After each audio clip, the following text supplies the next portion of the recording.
Netizens, hindi magkapaniwala na kaya itong gawin ni Pam sa kanyang mag-ama.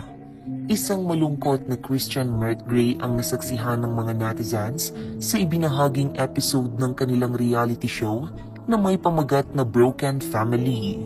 Matatandaan sa nakalipas nilang video ay naging mainit ang tagpo sa pagitan ng mag-asawa matapos nilang mag-away patungkol sa pera.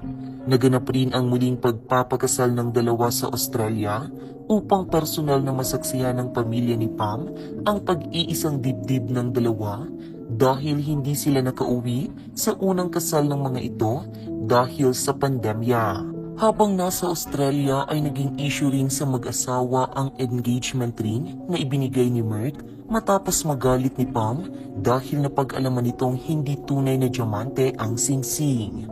Hindi nga napigilan ni Pam na questionin ang kanyang halaga at pagmamahal ni Merck dahil sa pangyayaring ito.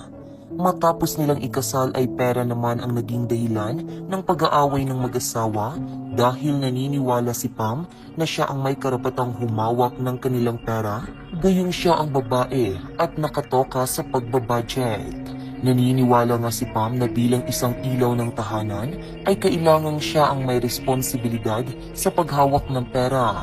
Ngunit nagtataka umani siya dahil wala siyang kahit na anumang access sa kanilang mga bank accounts. Ani pa nito ay para siyang timawa dahil wala siyang ibang ginawa kundi manghingi na lamang ng pera kay Merck. Dahil sa pangyayaring ito, napagdesisyonan nga ni Pam na magpaiwan sa Australia at tanging ang pamilya lamang ni Merck ang bumalik sa Pilipinas. Mapapanood sa video ang pagiging emosyonal ni Pam dahil maging ang kanyang anak na si Wolf ay babalik na rin ng Pinas at tanging siya lamang ang maiiwan sa nasabing bansa. Labis na kalungkutan rin ang makikita sa mukha ni Merck at gulong-gulo sa kung anong kanyang magiging desisyon para sa kanilang problema ni Pam.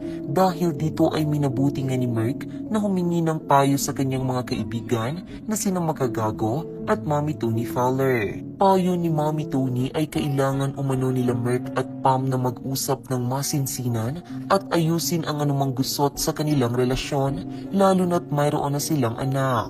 Para naman kay Makagago na kailanman ay hindi magiging okay ang relasyon ni na Pam at Merck hanggat hindi umano tinatanggal ni Pam sa kanyang buhay ang mga kaibigan niyang sina B at Be at patuloy na magpapadala sa mga solusyon nito. Saad pa ni Makagago kay Merck na tuluyan ng makipaghiwalay kay Pam kung hindi nito kayang iwanan ang dalawang kaibigan. Samantala, inuulan nga ng pangbabatikos ngayon si Pam dahil maraming netizens ang hindi makapaniwala na kaya niya itong gawin sa kanyang mag-ama. Diyos mio, kawawang Merck. Maganda sana asawa pero ganyan ugali. Kawawa anak nila. Lumalaking walang nanay. Mas mahal ang material na bagay kesa pamilya. Love yourself. Pero di mo man lang inisip yung anak mong wala pang alam sa mundo na iniwan mo. Even mga artista na mayayaman is nagtitipid. Tawan ko sa'yo Ate Pam, iniidolo pa man din kita noong una. Pero lumabas na po yung tunay mong kulay. Hindi mo na kinaganda yung ginagawa mo ngayon. Kung si Papi pinagdadamot yung anak, si Pam kayang iwan ang anak.